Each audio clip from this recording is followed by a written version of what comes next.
Alrighty, we are back with Outlier by Lisa Beeson, Chapter 3.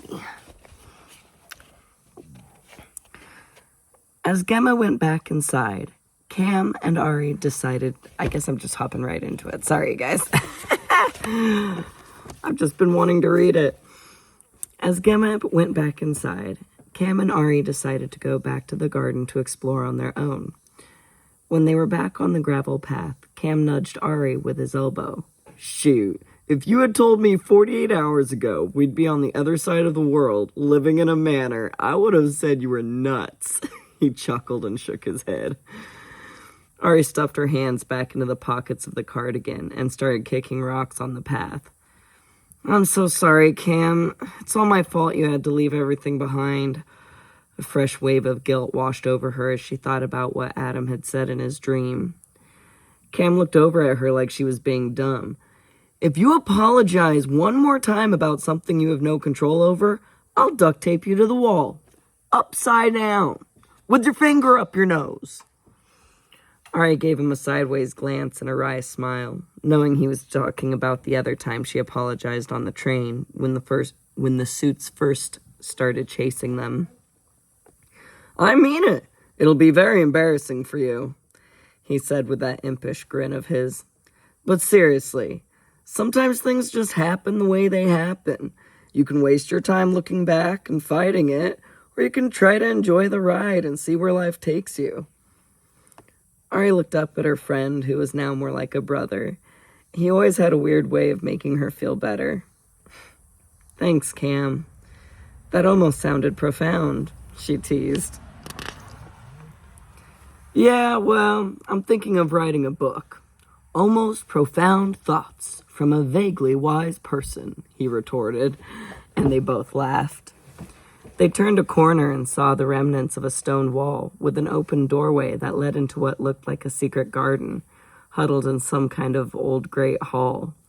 It was filled with rose bushes, lavender, and a large English oak tree with a plank swing that was wide enough for two people to sit on, hanging from one of its branches.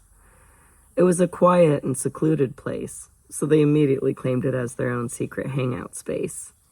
Ari went for the swing, while Cam, as gracefully as he could with rubber boots, climbed up the oak tree to a branch that extended to a large arched window in one of the tall stone walls.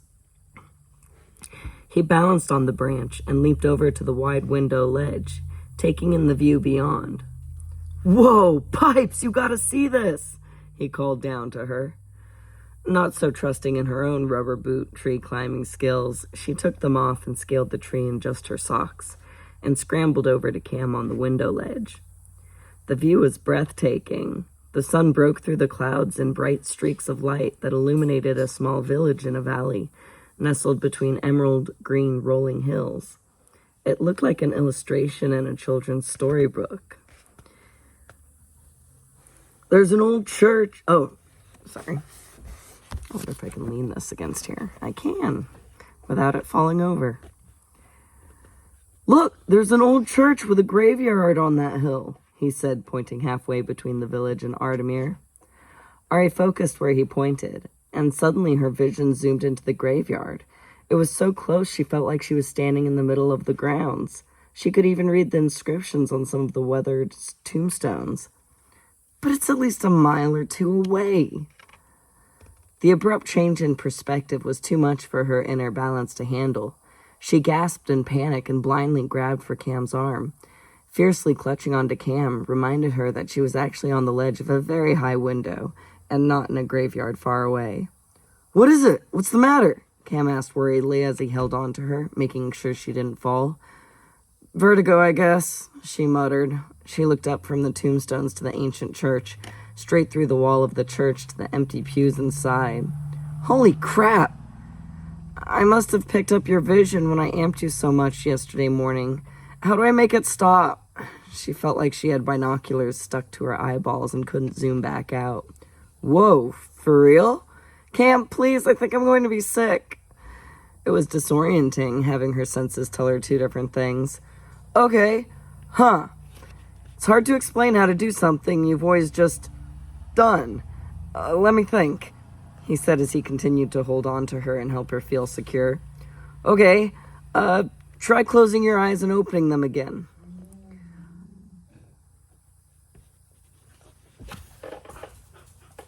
Leave him alone. Ari squeezed her eyes shut, but when she opened them again, it looked like she was trapped inside a hollow tree, beside a sleeping fox and her pups. Ari jumped in surprise, nearly knocking them both from the window. Nope, that didn't work, she said, grasping onto him even tighter, practically cutting off the circulation to his arm. Okay, take a deep breath. It's just like changing focus normally. Relax your eye muscles. Still holding on to her with one hand, she felt him readjust his weight to lean against the side of the window. A blur went across her field of vision. My hand is in front of your face. Try focusing on it. Ari took a couple deep breaths and tried focusing on the blur, and slowly but surely her eyes started to focus, and the blur became Cam's hand. She let out a sigh of relief. Releasing her death grip on Cam's arm, she leaned against the other side of the window. Cam shook his head in amazement at her. So, you can really see like me now? She waited until her heart was beating at a normal pace before she answered. Yeah, it appears so. Brumts, he mocked her bad pun. She chuckled, but then looked at him worriedly. Are you mad?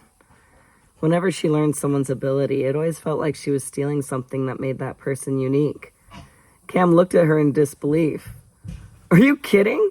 This is awesome! I don't feel like such a freak anymore. She checked his intentions, and he was being truthful. He really was psyched that she could see like him now. Do you know how much fun we could have with this? He said with a devilish grin spreading across his face. We need to practice so it becomes more natural to you. All right, as long as we do it on the ground, she said with a nervous, shaky laugh. What did you see? A family of foxes in that old yew tree in the graveyard, and that Jane Brixton lived a good 50 years back in the 1600s, which was pretty impressive for that time. Well, good for her, Cam nodded his head in admiration. Then he looked off towards the church again. Ha ha! There she is! He said, beaming back at Ari. This is so cool! We can't tell Cale about this. The only reason he let you come along was because he thought he could use you. If he finds out that I can do what you can do at your amplified state... Got it. Mum's the word. He reached out his hand to her. Come on, let's go practice. She grabbed his hand and nodded as he helped her back onto the branch. They found a place on the gravel path that was straight and long, where they could be far enough apart but still have a clear view of each other. Cam yelled to her, Okay, now focus in on my beautiful face. Ari rolled her eyes and nodded. Then she tried to focus in on his face. Instantly, it looked like he was right in front of her, practically nose to nose. Gah! She gasped and took a reflexive step backwards. It was like looking through a telescope. Whatever she focused on was crystal clear, and everything else just blended into the periphery. Right now, all she saw was Cam from the neck up. He was laughing at her, but she could barely hear it. This is so bizarre. Cam's face went blank, and then she saw his pointer finger slowly come up like he was going to pick his nose. Ari laughed and then mouthed the words, Stop! Cam laughed again and then yelled for her to focus out again. Ari nodded and took a deep breath. She hoped, now that she knew how to turn off this ability, it wouldn't be as hard as the first time. She relaxed her eyes and looked down, focusing on the ground in front of her. The gravel came into focus a lot quicker than Cam's hand did. Ari smiled and gave Cam's a thumbs up to signal that she did it. He raised his arms in triumph and yelled for her to do it again. She did it a couple more times, and each time it became easier and easier, until she didn't even have to think about it anymore. Cam jogged over to her with a smile on his face. This is great! Now all we need are walkie-talkies or something so we can communicate. I have a better idea. We can use sign language. That way no one will know what we're saying, Ari said excitedly. Yeah, including me. You know sign language? I taught myself from a book. She then told him about the time she spent at Paradise Glades with the Lennox siblings. She told him how Jamie was deaf as a child, but she was able to get cochlear implants when she was a teenager and can hear now. But sometimes she and Adam would have conversations in sign language when they didn't want her to know what they were saying. So one day she found a sign language book in the attic and taught herself the signs. Cam shrugged his shoulders. Sounds cool to me. Let's do this. They went back to their secret garden, and the rest of the afternoon, Ari worked on teaching Cam some basic signs. By the time Gemma called them in to supper, Cam knew how to sign the different letters of the alphabet, the sign for help, man, woman, boy, girl, basic food signs, and the 5 W's, who, what, when, where, and why. He wasn't as quick of a learner as Ari, but it was impressive for the first day. My brain is tired, he said, rubbing his temples. Let's go eat. The thought of the roast Gemma said she was going to make made Ari's stomach growl. Cam laughed and shoved her ahead of him towards the manor. Connor was already in the kitchen helping Gemma when they walked in. Norma trotted up to Ari and started rubbing up against her legs. Oh, it smells wonderful in here, Ari said as she knelt down to pet the cat. Gemma turned from the stone and smiled warmly at them. Thank you, love. Why don't you two wash up and then set the table for us? We'll eat down here since it's just the 4 of us. Cam and Ari washed their hands and set the table for their meal. When they were done, Ari asked, What about Tober? Shouldn't we invite him too? Gemma made a dismissive sound as she brought the glazed carrots and the warm rolls over to the table. Mr. Tober likes to keep his own company. I bring food over to him when he's here, but he never wants to dine with us. Connor laughed through his nose. Not that he'd be a very good conversationalist anyway. Let me try and remember what accent I was doing for Connor. Connor laughed through his nose. Not that he'd be a very good conversationalist anyway. I think I've heard maybe 2 words from the man the whole time I've known him. That's a bit of an exaggeration, Gemma admonished. But yes, he is a bit broody. The 4 of them sat down and had a pleasant meal. The food was great, and the conversation was light and genial. Though Cam and Ari did have to steer the conversation away from too many personal questions. It was a good thing Gemma could be easily diverted into going into a tangent on the history of the area. She was as good as any historian with her knowledge of Ardmere and Covington Cross. Ari was trying not to pig out, but the food was so good. Connor raised his eyebrows and smirked when he saw Ari go for a 3rd helping of everything. She just smiled around her full mouth and shrugged her shoulders. It was what it was. She was tired of trying to justify her appetite. After they finished a custard for dessert, Ari was about to fall into a food coma. She was bone tired, since she didn't have a very restful sleep the night before. After covering a yawn behind her hand, she thanked Gemma for the wonderful meal. Cam leaned back with a contented sigh.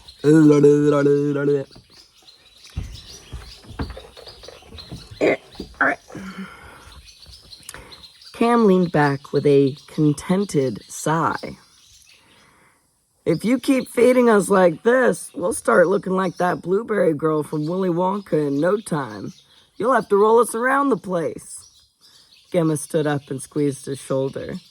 Well, lucky for you two, this isn't an everyday affair. It was more of a welcome to the manor meal. Your waistlines are safe. Connor chuckled. Don't let her fool you.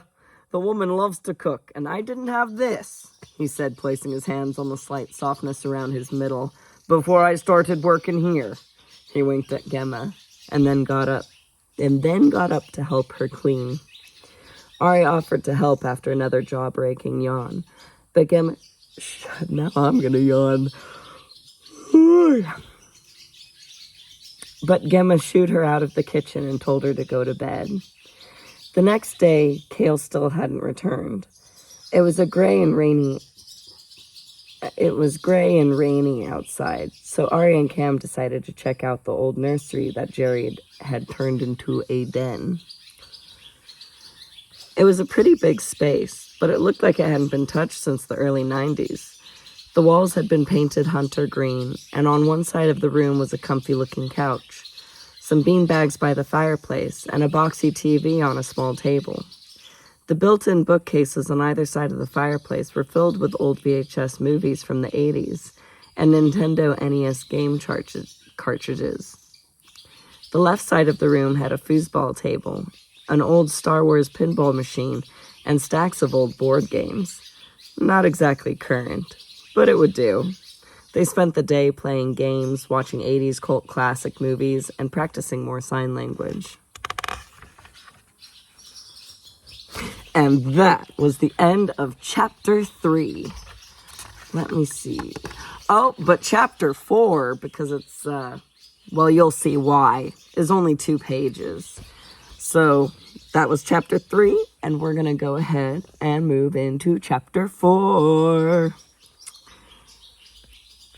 After I take some water, because clearly my speeching is struggling. Stay, book, stay.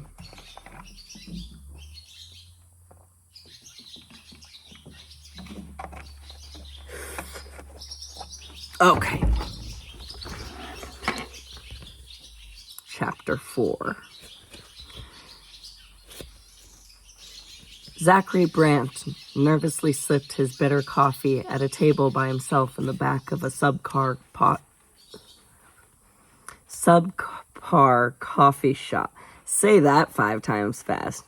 Subpar coffee shop. Subpar coffee shop. Oh, well, okay, I guess I can say it fast. Just not slow. Zachary Brandt nervously sipped his bitter coffee at a table by himself in the back of a subpar coffee shop on the outskirts of Chicago. The tremor in his hands wasn't only from the multiple servings of caffeine he'd ingested over the past couple days. It was from fear.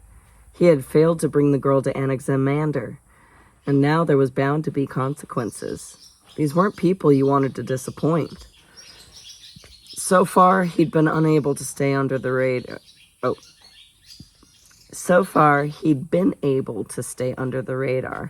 but he knew his luck would run out soon enough. His eyes darted back to the entrance. He had to keep himself alert, but not too jittery, so he'd been alternating between coffee and cigarettes, unable to stomach anything else.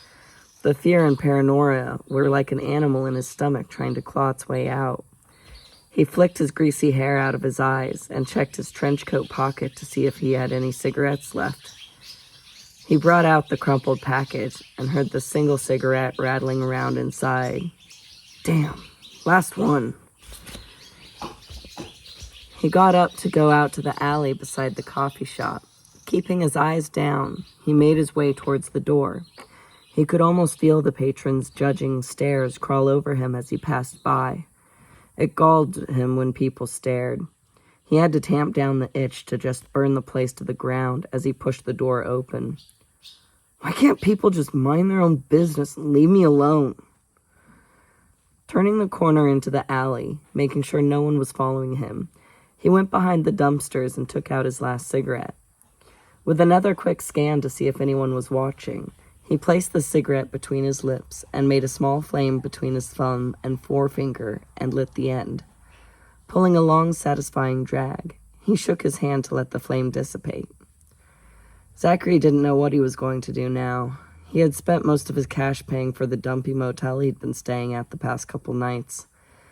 This had been his big shot to prove he was worth something, that he wasn't the waste of space devil child his old man had thought he was. He couldn't go back to Boston or Toronto. Those bridges were burnt, so to speak.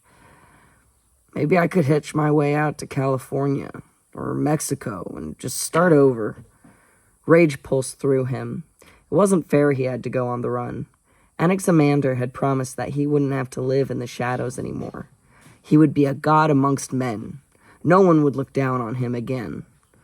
All he had to do was perform a few favors. Now it was all taken away from him because of that stupid girl and her dumbass boyfriend. It's not my fault. How was I supposed to know she wouldn't be alone?